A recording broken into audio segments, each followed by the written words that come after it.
여보세요. 지금 뭐라고 하신 거예요? 제 명의로 된 아파트를 팔았다고요? 잠깐만요. 이게 무슨 말씀이세요? 안녕하세요. 저는 은지라고 합니다. 올해 40살이에요. 결혼한 지는 8년 됐고요. 남편 태민이는 42살이에요. 저는 프리랜서 인테리어 디자이너로 일하고 있어요. 집에서 일하는 경우가 많아서 남편 가족들은 제가 그냥 집에서 놀고 있다고 생각하는 것 같더라고요. 일주일 전 일이었어요. 퇴근한 남편이 현관문을 열더니 뒤에 누군가 더 따라 들어오는 거예요. 누구세요? 남편이 웃으며 말했어요. 태준이잖아. 내 동생. 못 알아봤어? 시동생 태준이었어요. 30살인데 2년 전부터 백수예요. 원래 작은 회사에 다녔는데 그만두고 나서는 계속 집에서 놀고 있대요. 가끔 시댁에 가면 보긴 했는데 우리 집에는 처음 온 거였어요. 안녕하세요, 도련님. 형수님, 오랜만이에요. 태준이는 큰 캐리어 2개를 끌고 들어왔어요. 제 작업실이 있는 방으로 들어가더니 침대에 털썩 앉았어요. 이 방 쓸게요. 네, 잠깐만요. 거기는 제 작업실인데요. 남편이 제 팔을 잡으며 작은 소리로 말했어요. 은지야, 태준이가 지금 형편이 안 좋아서 그래. 잠깐만 있을 거야. 우리 집이 넓잖아. 같이 좀 살면 어때? 넓긴 한데 제 작업실이에요. 저기서 일하는데요. 거실에서 일하면 되잖아. 노트북만 있으면 되는 거 아니야? 제가 뭐라고 하기도 전에 남편은 태준이 방으로 돌아가서 짐 정리를 도와줬어요. 제 책상 위에 있던 도면들, 자료집들, 고가의 디자인 샘플들을 남편과 태준이가 그냥 바닥에 내려놓기 시작했어요. 어우, 이거 뭐야. 형수님 취미가 많으시네. 태준이가 제 앤티크 램프를 집어들었어요. 그건 제가 10년 전에 프랑스 출장 갔을 때 산 1920년대 아르누보 스타일 램프였어요. 500만 원이 넘는 거였어요. 조심해요. 그거 비싼 거예요. 아, 네. 태준이는 대충 선반에 올려놓더니 자기 게임기를 그 자리에 설치하기 시작했어요. 저는 거실로 나와서 노트북을 켰어요. 다음 주까지 클라이언트한테 제출해야 하는 도면이 있었거든요. 그런데 집중이 안 됐어요. 방에서 시끄러운 게임 소리가 들려왔어요. 여보, 태준 씨한테 소리 좀 줄여달라고 해줄래요? 은지야, 태준이가 스트레스 받아서 그래. 좀 이해해줘. 남편은 제 말을 듣지 않고 태준이 방으로 들어가서 같이 게임을 했어요. 그날 밤 저는 남편에게 조용히 물어봤어요. 여보, 태준 씨 언제까지 있을 건가요? 글쎄, 1달, 2달, 취직할 때까지? 제 작업실인데 상의도 없이 그냥 들여보낸 거예요. 부부면 내 거 따지는 거 아니잖아. 은지야, 넌 어차피 집에서 일하는데 뭐가 문제야. 거실에서 하면 되지. 집에서 일한다고 해서 아무 데서나 일할 수 있는 게 아니에요. 제대로 된 공간이 필요하다고요. 에이, 노트북만 있으면 되는데 뭘 그렇게 예민하게 굴어. 남편은 돌아 누워서 잠들어 버렸어요. 다음 날 아침 태준이가 늦게 일어나서 거실로 나왔어요. 저는 그때 클라이언트와 화상회의 중이었어요. 형수님, 배고파요. 아침 뭐 있어요? 저는 마이크를 음소거하고 작은 소리로 말했어요. 냉장고에 반찬 있어요. 밥도 있고요. 형수님이 차려줘야죠. 지금 회의 중이에요. 태준이는 투덜거리며 부엌으로 갔어요. 그리고 냉장고를 열었다 닫았다 하면서 시끄럽게 소리를 냈어요. 전자레인지 돌리는 소리, 설거지하는 소리까지 크게 냈어요. 클라이언트가 화면으로 물어봤어요. 은지 씨, 괜찮으세요? 소음이 좀 들리는데요. 죄송해요. 집에 손님이 있어서요. 조금만 기다려 주시겠어요? 저는 회의를 급하게 마무리하고 전화를 끊었어요. 태준이는 거실 소파에 누워서 TV를 크게 틀어놓고 있었어요. 태준 씨, 제가 지금 일해야 해요. 소리 좀 줄여주실래요? 형수님도 참. 집에서 노트북 만지작거리는 게 무슨 일이에요? 진짜 일하는 사람은 밖에서 일하는 거예요. 저는 화가 났지만 참았어요. 남편 동생이니까요. 그날 저녁 남편이 퇴근했을 때 저는 다시 이야기를 꺼냈어요. 여보, 오늘 태준 씨 때문에 회의를 제대로 못했어요. 이러면 안 돼요. 은지야, 좀 참아. 얼마 안 있을 거야. 언제까지요? 취직하면 나갈 거야.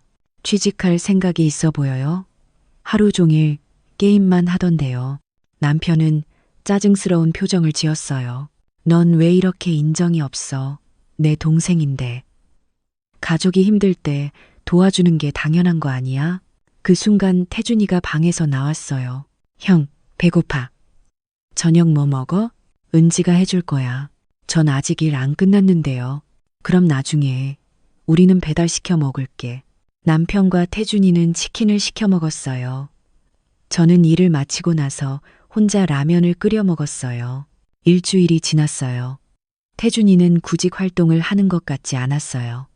하루 종일 게임을 하거나 친구들과 전화로 수다를 떨었어요. 제 작업실을 완전히 자기 방으로 만들어버렸어요. 어느 날 제가 급하게 필요한 자료를 찾으려고 방에 들어갔어요. 노크 좀 해요, 형수님. 제 물건 찾으려고 들어온 건데요. 여기 이제 제 방이에요. 들어올 때는 노크하세요. 저는 할 말을 잃었어요. 그리고 그날 밤 더 큰일이 생겼어요. 현관벨이 울렸어요. 문을 열었더니 시어머니가 서 계셨어요. 큰 가방을 2개나 들고요. 어머님, 무슨 일이세요? 며느리, 나 좀 들어갈게. 짐이 무거워. 시어머니가 들어오셨어요. 남편이 놀란 표정으로 물었어요. 어머니, 갑자기 왜 오셨어요? 태준이가 혼자 있으면 안 될 것 같아서. 누가 밥이라도 해줘야지. 어머니, 태준이 30살이에요. 혼자 밥도 못 해 먹어요? 제가 말했어요. 시어머니가 저를 노려봤어요. 며느리, 넌 시동생한테 밥 한 끼 안 해주는 거야? 하루 종일 집에 있으면서? 저 일해요, 어머님. 일? 노트북 만지작거리는 게 무슨 일이야? 진짜 일은 밖에 나가서 하는 거지. 저는 깊게 숨을 쉬었어요. 시어머니는 안방을 보시더니 말씀하셨어요. 여기가 안방이지. 여기서 잘게. 어머님, 거기는 저희 방인데요. 며느리, 어른이 왔으면 어른한테 안방을 내드려야지. 예의가 없구나. 남편이 제 손을 잡으며 작은 소리로 말했어요. 은지야, 어머니 모시고 있는 동안만이라도 우리 작은 방에서 자자. 네, 조금만 참아. 어머니도 얼마 안 계실 거야. 저희는 그날부터 작은 방으로 옮겨야 했어요. 제 옷장, 화장대, 책상, 모든 게 그 작은 방에 억지로 들어갔어요. 시어머니는 다음 날부터 완전히 집주인처럼 행동하셨어요. 며느리, 밥은 언제 해? 배고파. 어머님, 저 지금 회의 중이에요. 회의? 그런 건 나중에 해. 어른 먼저 모셔야지. 저는 회의를 중단하고 부엌으로 갔어요. 밥을 하는 동안 시어머니는 집안을 돌아다니셨어요. 이 그림은 뭐야? 비싼 거야? 네, 어머님. 제가 좋아하는 작가 작품이에요. 쓸데없는데 돈 쓰네. 이런 거 팔아서 태준이 취업 준비 비용이나 대줘라. 어머님, 태준 씨 취업 준비 비용은 저희가 이미 50만 원씩 매달 드리고 있잖아요. 50만 원으로 뭐래. 요즘 세상에 100만 원도 모자라. 저는 참았어요. 말해봤자 소용없을 것 같았어요. 며칠 후 더 황당한 일이 생겼어요. 집에 왔더니 거실에 있던 제 디자인 샘플들이 다 치워져 있었어요. 어머님, 제 물건들 어디 있어요? 아, 그거? 창고에 넣어뒀어. 거실이 너무 지저분해 보여서. 그게 제 일하는 물건들인데요. 며느리, 일일하지 마. 집안일이나 제대로 해. 남편이 회사에서 고생하는데 집에서 편하게 놀면서 무슨 일이야? 저는 더 이상 참을 수가 없었어요. 어머님, 저 노는 거 아니에요. 저도 돈 벌어요. 저희 생활비 반은 제가 내고 있다고요. 뭐? 네가 생활비를 내? 우리 아들 돈으로 사는 거 아니었어? 시어머니는 깜짝 놀란 표정이었어요. 그리고 웃으셨어요. 그래도 네가 번 돈이 우리 아들만큼 되겠어? 이 집도 우리 아들 이름으로 된 거잖아. 저는 아무 말도 하지 않았어요. 그날 밤 저는 남편에게 말했어요. 여보, 이제 한계예요. 어머님과 태준 씨가 언제까지 있을 건가요? 은지야, 조금만 더 참아. 태준이가 취직하면 다 나갈 거야. 태준 씨는 취직할 생각도 없어 보이는데요. 하루 종일 게임만 하잖아요. 그래도 가족인데 어쩌겠어. 네가 좀 이해해줘. 저는요, 제 일은 어떻게 해요? 제 공간은요. 은지야, 넌 집에서 일하니까 언제든 할 수 있잖아. 좀 양보해. 저는 더 이상 말하지 않았어요. 다음 주에 더 큰 일이 터졌어요. 집에 왔더니 제 앤티크 램프가 바닥에 떨어져서 깨져 있었어요. 이게 어떻게 된 거예요? 태준이가 나오며 말했어요. 아, 그거요. 제가 청소하다가 실수로 떨어뜨렸어요. 미안해요. 미안하다고요? 이거 500만 원짜리인데요. 뭐? 그냥 램프가 500만 원이나 해요? 형수님, 사기 당한 거 아니에요? 사기가 아니에요. 앤티크예요. 시어머니가 나오셨어요. 며느리, 목소리 좀 낮춰. 실수로 깨진 건데 왜 그렇게 난리야? 어머님, 이건 제가 10년 전에 프랑스에서 산 거예요. 정말 소중한 물건이었어요. 물건이 소중하면 뭐해. 사람이 더 소중하지. 태준이한테 사과 받았으면 됐잖아. 보상을 해야죠. 보상? 며느리. 가족끼리 그게 무슨 소리야? 저는 화가 나서 방으로 들어갔어요. 남편이 퇴근하고 와서 제가 이야기했어요. 여보, 태준 씨가 제 램프를 깨뜨렸어요. 그래, 실수였겠지 뭐. 500만 원짜리인데 보상을 해야 하지 않을까요? 은지야, 가족끼리 무슨 보상이야. 그냥 넘어가. 여보, 제 물건인데요. 부부면 니거 내거 따지는 거 아니잖아. 그리고 이 집도 내 명의인데 뭐가 문제야. 저는 그 순간 깨달았어요. 남편도 시어머니도 태준이도 저를 동등한 사람으로 보지 않는다는 걸. 다음 날 저는 조용히 짐을 쌌어요. 며느리, 어디가? 친정 갈게요. 어머님, 언제 와? 모르겠어요. 저는 집을 나왔어요. 남편한테 전화가 왔지만 받지 않았어요. 친정에 도착했어요. 엄마가 깜짝 놀라셨어요. 은지야, 무슨 일이야? 저는 그동안 있었던 일들을 다 말씀드렸어요. 엄마는 화가 나셨어요. 그런데 넌 왜 지금까지 참았어? 엄마, 저도 몰라요. 가족이니까 이해해야 한다고 생각했어요. 은지야, 너도 그 집 주인이야. 네가 왜 그렇게 당해야 해? 그날 밤 저는 결심했어요. 이제 더 이상 참지 않기로요. 다음 날 저는 변호사 사무실에 갔어요. 안녕하세요. 이혼 상담을 받고 싶습니다. 변호사는 제 이야기를 들으시고 고개를 끄덕이셨어요. 상황이 심각하네요. 그런데 집이 남편 명의라고 하셨죠. 아니요. 제 명의예요. 네? 그 아파트는 3년 전에 제 외할머니가 돌아가시면서 저한테 상속해 주신 거예요. 등기부등본에 제 이름으로 되어 있어요. 그럼 남편분은 모르시나요? 네. 외할머니가 생전에 제게 비밀로 하라고 하셨어요. 남편이 진짜로 저를 사랑하는지 알아보라고요. 결혼할 때 제가 가난한 줄 알았어요. 그럼 지금까지 남편분이 집주인인 줄 알고 있었던 거네요? 네. 저도 굳이 말하지 않았어요. 변호사는 미소를 지으셨어요. 이제 어떻게 하실 건가요? 이혼하고 싶어요. 그리고 그 사람들한테 집에서 나가라고 통보하고 싶어요. 좋습니다. 제가 서류를 준비하겠습니다. 일주일 후 저는 집으로 돌아갔어요. 변호사와 함께요. 현관문을 열었어요. 거실이 엉망이었어요. 맥주병들, 치킨 박스들, 쓰레기들이 여기저기 널려 있었어요. 어머, 며느리 왔네. 왜 이제 와? 집안이 엉망인데 빨리 청소 좀 해. 시어머니가 소파에 누워서 TV를 보고 계셨어요. 어머님, 이분은 제 변호사님이에요. 변호사? 왜 변호사를 데려왔어? 그때 남편이 방에서 나왔어요. 은지야, 갑자기 왜 이래? 저는 가방에서 서류를 꺼냈어요. 이혼 서류예요. 서명하세요. 뭐? 이혼? 네, 더 이상 같이 살 수 없어요. 은지야, 농담하는 거지? 농담 아니에요. 그리고 한 가지 더 알려드릴 게 있어요. 저는 등기부등본을 꺼냈어요. 이 아파트 제 명의예요. 뭐라고? 남편과 시어머니, 태준이 모두 놀란 표정으로 저를 봤어요.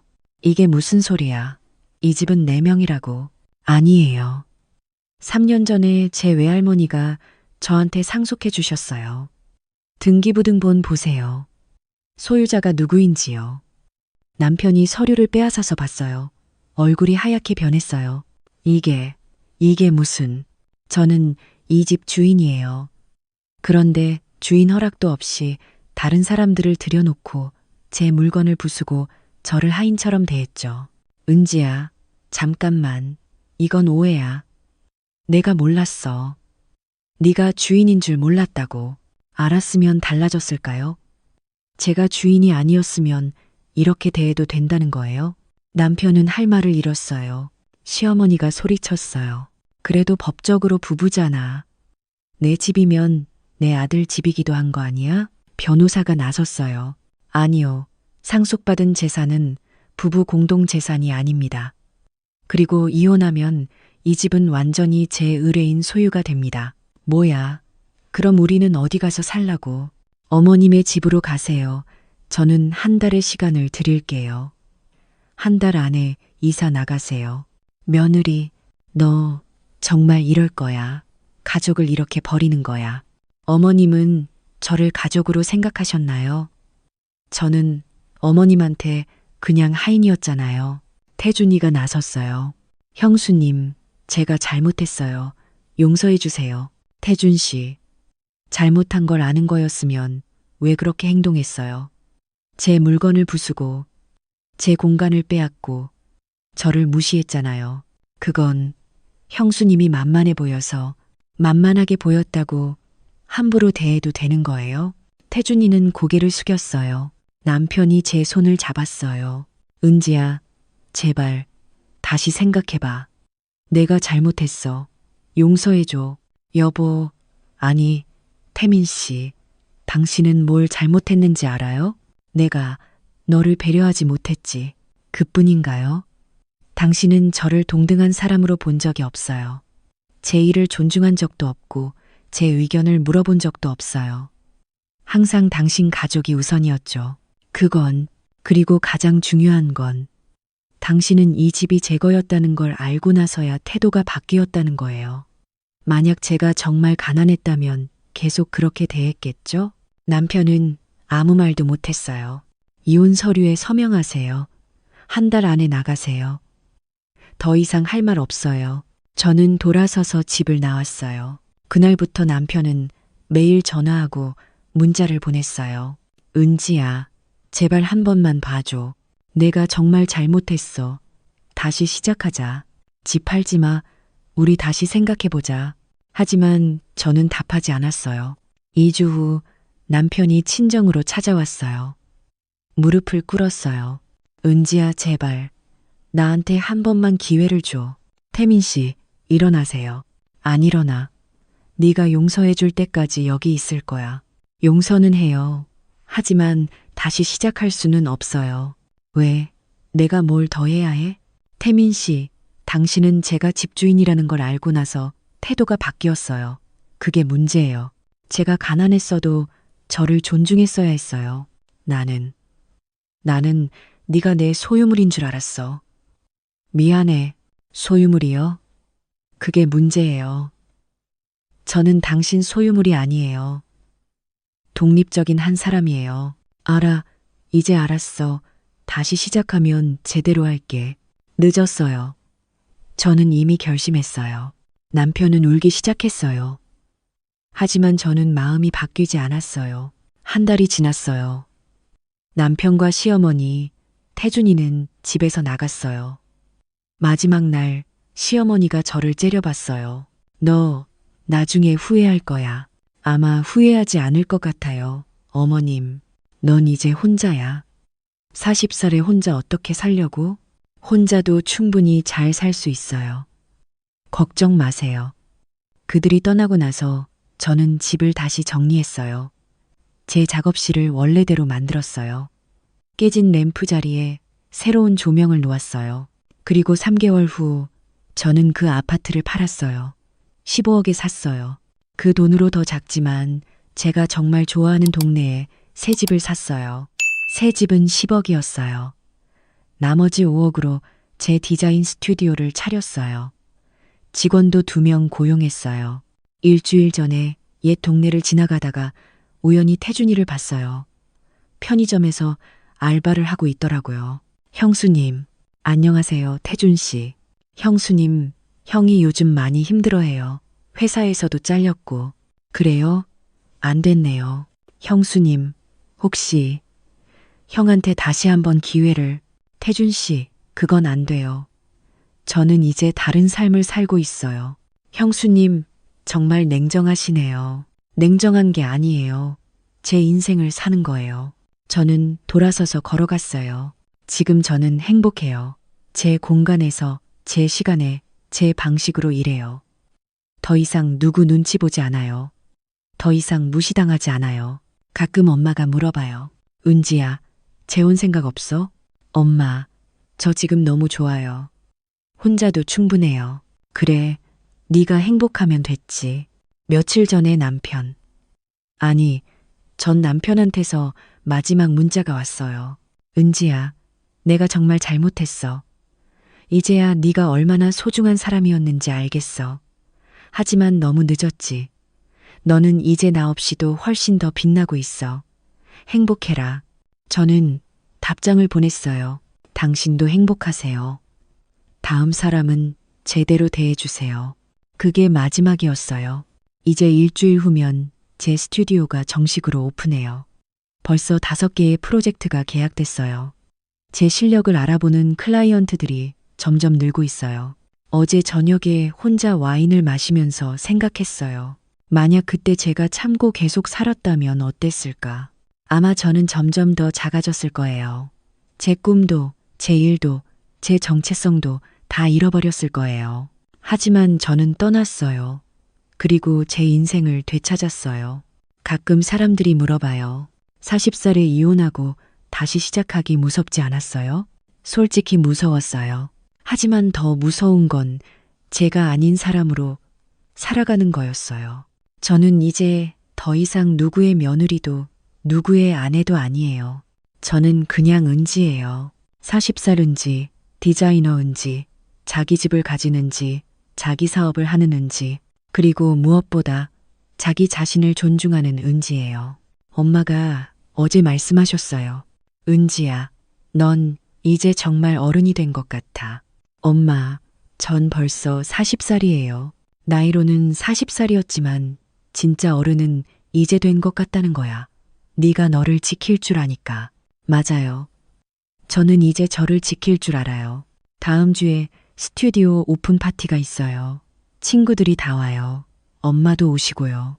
새로운 시작이에요. 더 이상 뒤를 돌아보지 않아요. 앞으로만 갈 거예요. 제 길을요.